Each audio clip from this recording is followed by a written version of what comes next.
家里是新款的宝马，有一个算一个。到了夏天，基本上都有这个通病，开着开着呢没有空调了，然后加了冷媒之后呢，过几天又没有空调了。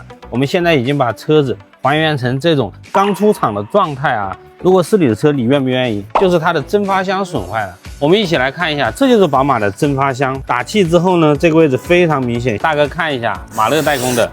哪怕我自己找一个小作坊做出来的东西，我觉得都不应该开个1-2年出现这种问题。我们千万不要再迷信所谓的原厂件。基本上让我来选呢，我绝对不会用这种劣质货啊。我们跟车主选择的是这种改进型的啊，并且质保5年。然后宝马还有另外一个通病，就是它的空调啊，刚刚开始的时候异味非常明显，酸臭味，这就是整个空调的管道。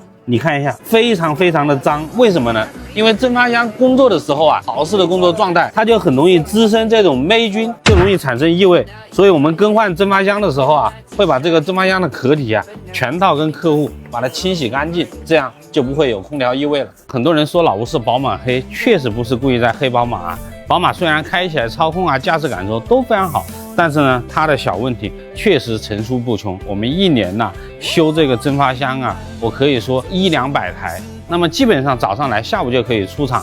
如果你的宝马也感觉空调效果不好，并且呢冷车的时候啊有很大的这种化学的刺鼻味道，赶快来检修一下，看看是不是蒸发箱的问题。